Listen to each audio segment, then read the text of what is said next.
किससे बोलना है? तो बोलने से सब होगा। बोलने से तो सब कुछ तब होगा ना जब हमारे पास इंटरनेट होगा। पर क्या आप जानते हैं इंटरनेट क्या होता है, ये काम कैसे करता है, इसका मालिक कौन है और इंटरनेट का क्या दाम है कि हर कंपनी इसको अलग अलग दाम पे प्रोवाइड कराती है? आइए जानते हैं इस वीडियो में। वैसे पहले जान लेते हैं इंटरनेट क्या होता है। देखो भैया, इंटरनेट का फुल फॉर्म होता है इंटरनेशनल नेटवर्क ऑफ कंप्यूटर। मतलब कि दो या दो से अधिक कंप्यूटर को आपस में कनेक्शन होना। आप इंटरनेट की मदद से दुनिया की किसी भी जगह की जानकारी हासिल कर सकते हो। और अगर बात करें सबसे पहले इंटरनेट को, तो भैया ये यूज़ किया गया था 1969 में अमेरिका के रक्षा मंत्रालय के द्वारा।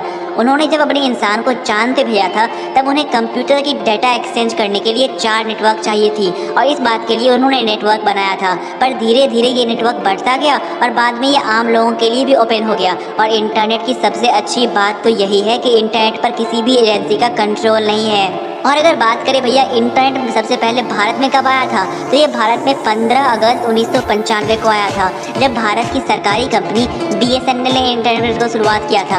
पर इसके बाद धीरे धीरे प्राइवेट सर्विस प्रोवाइडर भी आ गए, जैसे कि अपना एयरटेल, रिलायंस, आइडिया या फिर जियो को ही देख लीजिए।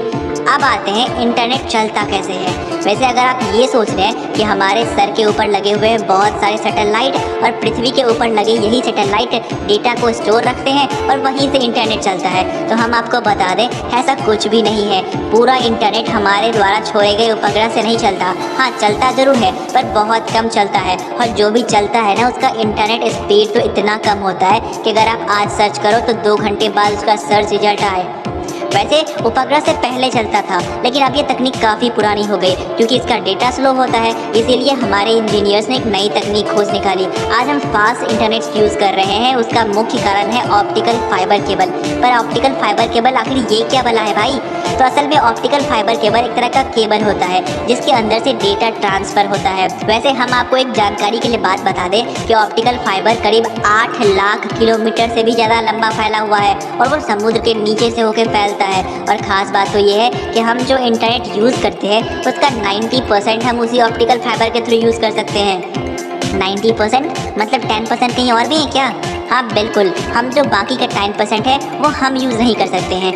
असल में वो किसी भी देश की इंटेलिजेंस सर्विस यूज़ करती है, क्योंकि आम आदमी के लिए नहीं खुला है। ये सिक्योर बहुत होता है क्योंकि समुद्र में जो केबल को बिछाया जाता है उसमें बड़े बड़े जहाज भी चलते हैं और कभी कभी जहाज के लंगर से तो ऑप्टिकल फाइबर केबल को नुकसान भी हो जाता है। ऐसा ही कुछ 13 जनवरी 2008 को इजिप्ट में हुआ था। इजिप्ट ने कम लागत में और खर्चा बचाने के लिए अपने जो ऑप्टिकल फाइबर लगाए थे उसे बहुत गहराई में नहीं लगाया था, जिस कारण से एक बहुत बड़े क्रूज जहाज के चलने के कारण उनका नेटवर्क 70% तक बंद हो गया। लेकिन भैया अब इस समस्या का समाधान निकाल लिया गया है। अब ऑप्टिकल फाइबर केबल की निगरानी करने के लिए एक स्पेशल टीम हायर की है जो 24 आवर्स उसकी निगरानी करती है और जरा सा भी नुकसान समझ में आने पर तुरंत उसे बदल देती है। तो भैया इस वजह से चलता है आपका इंटरनेट। अब आप समझ गए होंगे कि इंटरनेट कैसे चलता है। अब आते हैं अपने तीसरे क्वेश्चन पे कि भैया इंटरनेट का मालिक कौन है।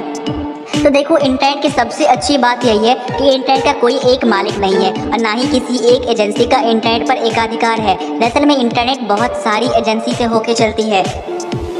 अब आते हैं इंटरनेट काम कैसे करता है। तो देखो भैया, इंटरनेट का यूज़ करने के लिए चाहिए होती है 3 चीज़ें। पहला होता है ई सर्वर। अब ई सर्वर क्या होता है? तो ई सर्वर एक ऐसा जगह होता है जहाँ पे सारी डेटा इन्फॉर्मेशन को सेव करके रखी होती है। तो भैया दूसरा आता है इंटरनेट सर्विस प्रोवाइडर, यानी कि आपका सिम कार्ड, चाहे आप रिलायंस यूज़ कर रहे हो, एयरटेल यूज़ कर रहे हो या फिर आइडिया।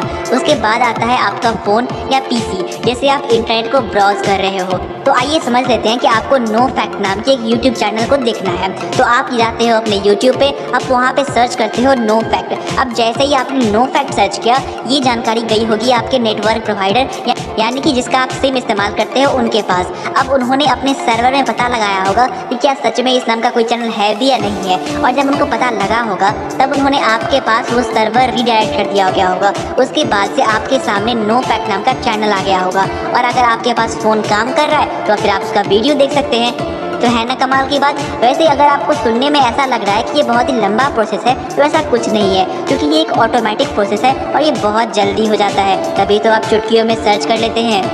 अब भैया आते हैं कि इंटरनेट का एक्चुअल दाम क्या है, क्योंकि जब जियो आया था तब वो फ्री में इंटरनेट बांट रहा था और उस समय एयरटेल और बाकी सिम की कंपनियों का इंटरनेट प्राइस ज़्यादा था। लेकिन अब जियो ने कुछ पैसा लेना स्टार्ट कर दिया तो बाकी इंटरनेट कंपनियां भी टक्कर देने के लिए उसी पैसे पे आ गई। पर आखिर ऐसा क्यों? इंटरनेट का एक्चुअल दाम क्या है, तो भैया ये सुन के चौंक जाओगे कि इंटरनेट बिल्कुल फ्री है। मतलब इंटरनेट बिल्कुल फ्री है, जीरो ऑफ कॉस्ट। पर हमें कंपनियां इसलिए पैसा लेती है क्योंकि उन्होंने जो ऑप्टिकल फाइबर बिछाया हुआ है वो ऑप्टिकल फाइबर की लाइफ बहुत ज़्यादा नहीं होती है, और उस ऑप्टिकल फाइबर समुद्र के कीड़े के काट देने से या फिर पानी के अंदर हाई प्रेशर होने की वजह से बहुत जल्दी टूट जाया करती है, करीब 20 से 30 सालों में, जिस कारण से उन्हें ऑप्टिकल फाइबर को बार बार बदलना पड़ता है। इसी वजह से हमें पैसे देने पड़ते हैं। वैसे इसके अलावा उनका कस्टमर केयर सपोर्ट, फिर टावर और फिर सैटेलाइट का भी कुछ सपोर्ट होता है, जिस वजह से हमें उन्हें पैसे देने पड़ते हैं। वैसे अब आप जान गए होंगे कि इंटरनेट क्या होता है, कैसे काम करता है, इसका मालिक कौन है और इसकी कीमत क्या है। अगर आपको ये वीडियो जरा से भी अच्छी लगी हो तो हमें सब्सक्राइब कर लीजिएगा, पर इसके साथ ही साथ आप कौन से नेटवर्क प्रोवाइडर का सिम इस्तेमाल करते हो वो हमें कमेंट में बताइएगा, और इस वीडियो को अपने दोस्तों को शेयर जरूर कीजिएगा। वीडियो देखने के लिए आपका बहुत बहुत धन्यवाद।